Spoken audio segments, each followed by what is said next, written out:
Hello hi welcome नमस्ते, मेरा नाम ऋतिक और आज हम फिर से बात करने वाले हैं एक और इंटरेस्टिंग कंसेप्ट के ऊपर। तो ये वीडियो सेमेस्टर 2 के उन बच्चों के लिए मोस्ट इंपोर्टेंट होने वाली है जिनके पास सब्जेक्ट है intermediate mathematics methods for economic analysis. तो चलिए शुरू करते हैं आज की वीडियो को।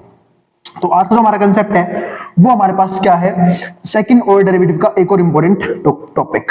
तो सेकंड ऑर्डर डेरिवेटिव का बेसिक कंसेप्ट मैं करवा चुका हूं प्रीवियस वीडियो में। जिसने वो वीडियोस ना देखी हो पहले जाके वो वाली वीडियो देख लेना, तभी आके इस वीडियो पे आना ताकि आपको हर एक कंसेप्ट टॉपिक वाइज ही क्लियर होते चले जाएं।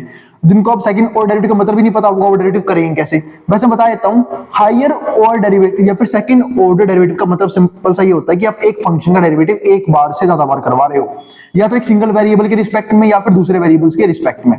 ठीक है, आज हम वही डिस्कस करेंगे क्योंकि अब तक प्रीवियस वीडियो में ये देखा था कि हम एक ही फंक्शन का डेरिवेटिव अलग अलग सेम वेरिएबल के रिस्पेक्ट में बार बार कैसे करवा सकते हैं। अब हम करेंगे एक ही फंक्शन का डेरिवेटिव अलग अलग वेरिएबल्स के रिस्पेक्ट में। और इस कंप्लीट सीरीज के notes with important question answer PDF बन चुके हैं। जिन बच्चों को नोट्स परचेज करने हैं वो इस नंबर पे जाए 9667836336 यहाँ पे जाके नोट्स ले सकते हैं। अब हम आते हैं आज के कंसेप्ट के ऊपर। तो जो हमारा आज का कंसेप्ट है वो क्या है, partial derivative of higher order, यानी कि हायर ऑर्डर का पार्शियल डिफरेंशिएशन।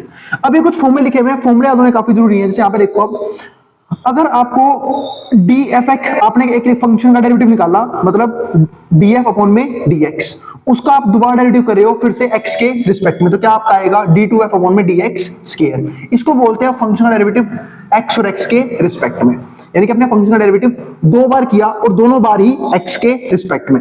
यहां पर देखो आप df अपॉन में dy, इसका डेरिवेटिव दोबारा कर रहे हो y के रिस्पेक्ट में, यानी कि आपने फिर से फंक्शन का डेरिवेटिव किया y के रिस्पेक्ट में दो बार। तो ये देखो ये रहा फंक्शन, इसका डेरिवेटिव हुआ y के रिस्पेक्ट में दो बार, तो f y। अब ये देखो df dy निकाला था आपने, यानी कि आपने एक बार फंक्शन का डेरिवेटिव किया y के रिस्पेक्ट में और फिर आप कैसे कर रहे हो x के रिस्पेक्ट में, तो क्या आएगा fxy। तो मतलब पहले हुआ है y के रिस्पेक्ट में, मतलब पहले हुआ है इसके रिस्पेक्ट में, फिर किसके रिस्पेक्ट में हुआ है, फिर हुआ है x के रिस्पेक्ट में। ये चीज ध्यान रखना। अब यहाँ पे क्या है, df अपॉन में dx अपॉन में, मतलब यहाँ पे आपने एक फंक्शन उसका डेरिवेटिव कर दिया आपने पहले x के रिस्पेक्ट में, फिर किस में किया, y के रिस्पेक्ट में। तो पहले हुआ है x के रिस्पेक्ट में और यहाँ हुआ है बाद में y के रिस्पेक्ट में। यानी कि इन दोनों में फर्क क्या है, जो भी चीज बाद में होती है ना उसके रिस्पेक्ट में डेरिवेटिव पहले किया जाता है और बाद में किया जाता है दूसरे के रिस्पेक्ट में। अब आता है आगे, तो ये तो इसका सिंपल सा फॉर्मूला कि डेरिवेटिव कैसे हम करेंगे। लेकिन अब इसे कुछ फॉर्मूले होते हैं फर्स्ट प्रिंसिपल रूल के हिसाब से। आप लोगों को याद होगा मैंने प्रीवियस वीडियो में काफी डीप में समझाया था कि फर्स्ट प्रिंसिपल रूल होता क्या है, और दुनिया का हर एक डेरिवेटिव फंक्शन जो है ना, मतलब हर एक फंक्शन का डेरिवेटिव वो सबसे पहले फर्स्ट प्रिंसिपल रूल के हिसाब से ही आया हुआ है। अब जब हम यहां पर देखोगे तो fxx मतलब a b, इसका मतलब क्या है कि जब आप एक बार एक फंक्शन का डेरिवेटिव दोनों बार x के रिस्पेक्ट में कर दोगे तो वहां पे आपको वैल्यू पुट करनी पड़ेगी a और b, मतलब x की जगह a पुट करोगे और y की जगह b पुट करोगे। अब लिमिट क्या है, s tends to 0 first principle rule के हिसाब से, क्योंकि जिनको याद होगा फर्स्ट प्रिंसिपल रूल ये होता है, अगर आपको किसी फंक्शन का डेरिवेटिव करना है तो f derivative x equals to limit s tends to 0 fx plus h minus में fx डिवाइड बाय h। ये होता है हमारा फर्स्ट प्रिंसिपल रूल, जहां से हर एक फंक्शन का डेरिवेटिव आया हुआ है। इसको मैंने डिस्कस किया था प्रीवियस वीडियो में, तो वहीं से देखो ये आया। तो आपने किया fx मतलब पहले डेरिवेटिव कर दिया x के रिस्पेक्ट में, फिर x की जगह क्या आएगा a plus h comma b और fx a comma b divide में क्या रहेगा h रहेगा। अब आ गया fxy, xy का मतलब क्या है कि पहले जो डेरिवेटिव होगा वो होगा हमारा y के रिस्पेक्ट में, जो भी यहाँ पे उसके रिस्पेक्ट में, तो वो हो चुका है। फिर करेंगे हम x के रिस्पेक्ट में, और जब मैं x के रिस्पेक्ट में करूंगा तो a प्लस h, क्योंकि x की जगह ये वाला पॉइंट आएगा तो a प्लस h, b वही रहेगा, फिर fy a comma b divide by क्या रहेगा h रहेगा। अब आ गया fyx। अब fyx का मतलब क्या है कि डेरिवेटिव जो है पहले होगा x के रिस्पेक्ट में, यानी कि हो चुका है, देखो ये रहा। फिर आप करोगे y के रिस्पेक्ट में, और जब y के रिस्पेक्ट में करोगे तो y के पॉइंट में कुछ और कुछ ऐड होगा। तो x का पॉइंट देखो यूं कहीं लिखा हुआ है, y के पॉइंट में क्या हो गया b प्लस के ऐड हो गया, और अपॉन में क्या रहेगा k। अब यहां पे देखो fyy मतलब फिर से वही, पहले होगा डेरिवेटिव y के रिस्पेक्ट में तो y के रिस्पेक्ट में डेरिवेटिव करवा दिया गया है, और फिर दोबारा भी किसके रिस्पेक्ट में करना है, y के ही रिस्पेक्ट में। तो fya b प्लस के, यहां पे क्या आ गया a fy a b। तो ये हमारे पास क्या आ चुका है, सारे फंक्शनल डेरिवेटिव किससे, फर्स्ट प्रिंसिपल रूल से। तो दोनों चीज हमने डिस्कस कर ली, फॉर्मूले तो हमने डिस्कस कर लिया। अब क्वेश्चंस करते हैं, तो सब चीजें आप याद कर लोगे, रट्टा मारने वाला टॉपिक है। अब आता है मेन सवाल, ये क्वेश्चंस कैसे करोगे। अब क्वेश्चन देखते हैं यहाँ पे। अगर हम इस क्वेश्चन में देखें तो यहाँ पे क्या है, d2u अपॉन में dy dx, मतलब इस फंक्शन का डेरिवेटिव करना है। मेरे पास u पर हमारे पास एक फंक्शन है, उसका डेरिवेटिव करना है मुझे, पहले यहाँ पे x के रिस्पेक्ट में, फिर करना है y के रिस्पेक्ट में। तो चलो करना शुरू करते हैं। तो पहले मैं कर रहा हूं इसका डेरिवेटिव x के रिस्पेक्ट में, तो लेट मार्कर यूज कर लो क्या, एक मिनट। तो differentiate with respect to x, तो पहले हम करेंगे डेरिवेटिव x के रिस्पेक्ट में। तो यहाँ पे क्या होगा, u का 1 तो हो जाएगा इनटू में du अपॉन में dx, क्यों, क्योंकि u का डेरिवेटिव जबरदस्ती करवाया गया है x के रिस्पेक्ट में, तो क्या आएगा du अपॉन dx। जब मैं करूंगा इसका डेरिवेटिव x के रिस्पेक्ट में, तो a हमारा कांस्टेंट है, मल्टीप्लाई में है, u का रहेगा x स्क्वायर कर दूंगा, 2 उतर के नीचे आएगा, ऊपर एक पावर कम हो जाएगी, तो कितना हो गया 2x, और यहाँ पे 2hxy है। तो हमने समझा था पार्शियल डेरिवेटिव में क्या, कि जब हम डेरिवेटिव करेंगे पार्शियल डेरिवेटिव में, तो जिसके रिस्पेक्ट में कर रहे हैं उसके अलावा जो भी वेरिएबल यूज होता है वो एज अ कांस्टेंट ट्रीट किया जाता है। तो यहाँ पे हमारा h भी कांस्टेंट होता है, पहले से कांस्टेंट था, और y भी क्या ट्रीट होगा, कांस्टेंट ट्रीट होगा। x का डेरिवेटिव क्या हो जाएगा 1, तो क्या आंसर आएगा 2hy। अब ये by स्क्वायर है, पूरा ही कांस्टेंट है, क्योंकि y कांस्टेंट है, क्योंकि डेरिवेटिव करे x के रिस्पेक्ट में, और b तो पहले से कांस्टेंट, तो क्या हो जाएगा इसका आंसर 0। ये खत्म हो गया पूरा। तो ये आ गया du by dx। अब मुझे क्या निकालना है यहाँ पे, d स्क्वायर u अपॉन में dy dx। तो अब मैं एक के रिस्पेक्ट में डेरिवेटिव तो कर चुका हूं, किसके रिस्पेक्ट में कर चुका हूं, x के रिस्पेक्ट में। अब मैं करूंगा y के रिस्पेक्ट में, तो differentiate with respect to y, derivative कर दूंगा y के रिस्पेक्ट में। तो यहाँ पे क्या आएगा, d स्क्वायर u अपॉन में dx dy, ये आ गया। अब जब मैं करूंगा इसका डेरिवेटिव y के रिस्पेक्ट में, तो हमारे पास ये पूरा क्या हो जाएगा कांस्टेंट, क्योंकि x वाली चीज सारी क्या हो जाएगी कांस्टेंट, क्योंकि इसके पास y है ही नहीं, तो इसका 0 हो गया सीधा। और 2hy क्या हो जाएगा, 2h क्या है कांस्टेंट, वही मल्टीप्लाई में, और जब भी कांस्टेंट मल्टीप्लाई में हो डेरिवेटिव करते हैं वक्त हम उसे यूं का यूं रखते हैं। और मैं सारी बातें काफी बार समझा चुका हूं जब मैंने बेसिक्स करवाया था डेरिवेटिव का, और उम्मीद है सबको बेसिक वाली वीडियो समझ जरूर देखी होगी, तब भी सारी चीजें समझ में आएंगी। और खासकर डेरिवेटिव वाला कंसेप्ट जब से शुरू हुआ है, हर एक वीडियो को सीरीज वाइज ही देखना, वरना कोई फायदा नहीं समझ रहे हैं, कुछ भी समझ नहीं आएगा, आधी अधूरी चीजें समझ में आएंगी। तो 2hy का हमारा क्या हो जाएगा 1 हो जाएगा, तो क्या आंसर आ गया 2h। तो ये आ गया यहां से आंसर। तो हमने ये वाला पार्ट तो निकाल दिया, d स्क्वायर u अपॉन में dy dx। अब वो निकालते हैं। जब मैं उसकी बात करूंगा तो फिर से भाई ये हमारे पास जो एक फंक्शन है वो है ax स्क्वायर प्लस में 2hxy प्लस में by स्क्वायर। तो जब मैं इसका करूंगा डेरिवेटिव, तो मैंने यहाँ पे क्या देखा, क्या पहले करना है y के रिस्पेक्ट में, फिर करना है x के रिस्पेक्ट में। या हमने पहले किया था x के रिस्पेक्ट में, फिर जो आंसर आया उसका क्या था y के रिस्पेक्ट में। अब पहले करते हैं हम y के रिस्पेक्ट में, तो differentiate with respect to y, तो डेरिवेटिव करेंगे y के रिस्पेक्ट में। तो u का हमारा 1 तो हो जाएगा, पर इनटू में क्या आएगा du अपॉन में dx, यानी कि u का डेरिवेटिव जबरदस्ती करवाया गया है x के रिस्पेक्ट में।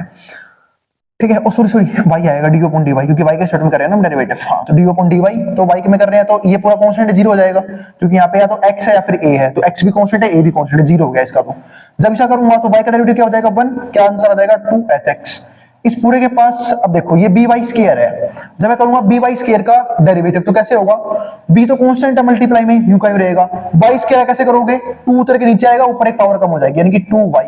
जिनको याद नहीं है याद दिला देता हूं भाई, x की पावर n का जब कभी भी डेरिवेटिव करना होता था तो हम कैसे करते थे कि n उतर के नीचे आएगा, ऊपर एक पावर कम हो जाएगी, तो होता है x की पावर n के डेरिवेटिव का फॉर्मूला। सेम यहाँ पे यूज किया है, 2 उतर के नीचे आया, ऊपर एक पावर कम हो गई, और ऊपर 1 लिखूं चाहे ना लिखूं कोई फर्क नहीं पड़ता। तो आंसर आया है 2hx प्लस में 2by। अब मैं कर दूंगा यहाँ पे अगेन डिफरेंशिएट। अब again differentiate with respect to किसके रिस्पेक्ट में करूंगा मैं अब करूंगा x के रिस्पेक्ट में, y के मैं कर चुका हूं विद रिस्पेक्ट टू x। जब मैं करूंगा x के रिस्पेक्ट में डेरिवेटिव, तो यहां तो x है ही नहीं, तो क्या हो जाएगा 0, पार्शियल डेरिवेटिव है, सबका सब कांस्टेंट है, सब 0 हो गया। और जब इसका करूंगा क्या आएगा 2h, क्योंकि x का क्या हो जाएगा 1 और 2h क्या है मल्टीप्लाई में। देखो दोनों को दोनों सेम आए हैं, तो मैं ये कह सकता हूं कि जो हमारा d स्क्वायर u अपॉन में dx dy बराबर आया है d स्क्वायर u अपॉन में dy dx के। ये इस क्वेश्चन में प्रूफ करने को भी आ सकता था, तो मैंने दोनों बराबर लाके दिखा दिए। दोनों की वैल्यू क्या है 2h है। एक मिनट रुक जाओ, ठीक है बताता हूँ फिर से आके।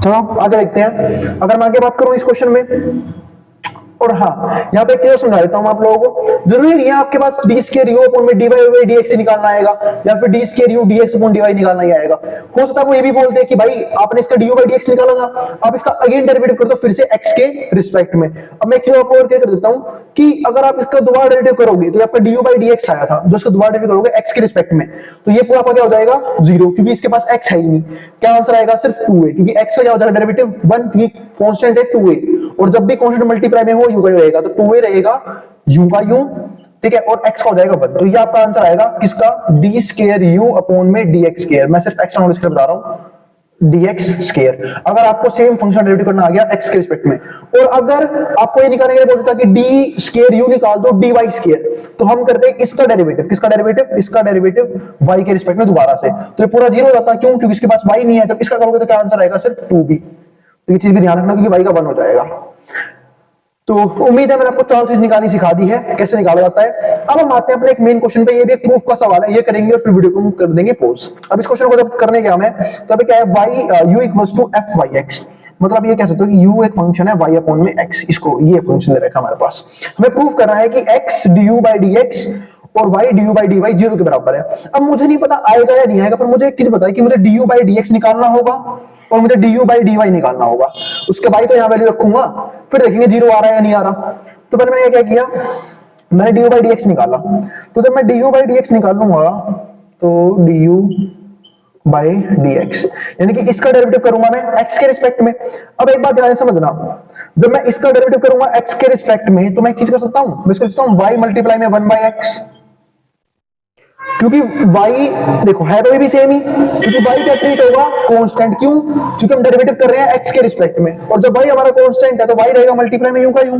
मैं कर दूंगा 1 by x का डेरिवेटिव क्या आएगा, माइनस का 1 by x स्क्वायर, तो आंसर आएगा माइनस का y by x स्क्वायर। तो ये आंसर आया du by dx का। लेकिन जब मैं बात करूंगा du by dy का, यानी कि अब मुझे करना है डेरिवेटिव u का y के रिस्पेक्ट में, तो हम कैसे करेंगे भी देखो। अब ऐसा करना है y के रिस्पेक्ट में, तो फिर से वही y का डेरिवेटिव क्या हो जाएगा 1, क्योंकि y क्या है कांस्टेंट, सॉरी y क्या है वेरिएबल, 1 by x क्या है कांस्टेंट, मल्टीप्लाई में तो 1 by x रहेगा, y का हो जाएगा 1, तो आंसर क्या आएगा 1 by x। तो du by dy का आंसर क्या है 1 by x, du by dx का आंसर क्या है माइनस का y by x स्क्वायर। उठा के वहां वैल्यू पुट कर दो, तो x यूं का यूं, du by dx का आंसर क्या आया माइनस का y by x square, plus में y यूं का यूं, du by dy का आंसर क्या है 1 by x। जब सॉल्व करोगे इसे, x की एक पावर से एक पावर कट गई, यहां पे क्या रह गया माइनस का y by x, प्लस में क्या आ गया y by x, दोनों ही कट गए, दोनों से आंसर क्या आया आपका 0, खत्म सवाल। तो प्रूफ का क्वेश्चन चाहे कैसे भी आए, कोई सा भी सवाल आए, हम क्या करेंगे पहले उस चीज का डेरिवेटिव करेंगे। ये तो चलो सिंपल डेरिवेटिव एक ही बार करना था, अगर आपको 2 बार करो तो 2 बार डेरिवेटिव कर देते, 3 बार करना था 3 बार कर देते, मतलब 2 बार ही आएगा हायर डेरिवेटिव में, क्योंकि हमें हायर और डेरिवेटिव में से 2 बार डेरिवेटिव करना सीखना है। तो 2 बार डेरिवेटिव आएगा, तो वो करने के बाद आप वैल्यू पुट कर दोगे, आपका आंसर अपने आप ही आएगा, अगर आपने किसी भी तरह की कैलकुलेशन में मिस्टेक नहीं कर रखी है तो। और आपको डेरिवेटिव के हर एक कंसेप्ट डीप में आते हैं, क्योंकि मैंने डीप में करवाए हैं, मैंने हर एक टॉपिक पर सेपरेट वीडियो बनाई है, चाहे वो डेरिवेटिव के रूल्स हो, चाहे वो फॉर्मूले हो, चाहे वो डिफरेंस हो सिंपल डेरिवेटिव में और पार्शियल डेरिवेटिव में, विद क्वेश्चंस प्रैक्टिस करवाइए, ताकि आप लोगों को हर एक चीज में किसी चीज में दिक्कत ना आए। क्योंकि मुझे पता है कि बहुत से कॉलेज के स्टूडेंट ऐसे होंगे जिन्होंने डेरिवेटिव पहले कभी नहीं पढ़ा होगा, ना तो उनके पास 11वीं मैथ होगी ना उनके पास 12वीं मैथ होगी। आई बात समझ में। अब जिसको जो उतारना उतार सकता है, मैं बोर्ड के सामने से। मिलेंगे अगली वीडियो में, और अगर वीडियो पसंद आए तो वीडियो को लाइक किए बिना मत जाना और चैनल को सब्सक्राइब भी कर देना। ये थे हायर ऑर्डर डेरिवेटिव के कुछ 2 वेरिएबल्स के ऊपर कुछ बेसिक से क्वेश्चन, उसके फॉर्मूले भी समझाए, क्वेश्चंस भी करवाए। अगली वीडियो में इसके ऊपर कुछ हार्ड क्वेश्चंस करेंगे, डीप क्वेश्चंस करेंगे, जिसमें थोड़ा सा टाइम ज्यादा लगेगा और मेहनत ज्यादा लगेगी। यहाँ पर एक बेसिक सी वीडियो थी, इसके फॉर्मूले सारे याद कर लेना, ये कैसे हम डेरिवेटिव करते हैं अलग अलग वेरिएबल के रिस्पेक्ट में सेम फंक्शन का, और अगर अलग फंक्शन गिवन है तो। अब जिसको जो उतारना है उतार सकता है मैटर बोर्ड के सामने से। और वीडियो पसंद आई तो वीडियो को लाइक किए बिना मत जाना और चैनल को सब्सक्राइब भी कर देना, और उन बच्चों में शेयर भी कर देना जिनका एग्जाम होने वाला हो सेम सब्जेक्ट का। अब जिसको जो उतारना उतार सकता है मैटर बोर्ड के सामने से।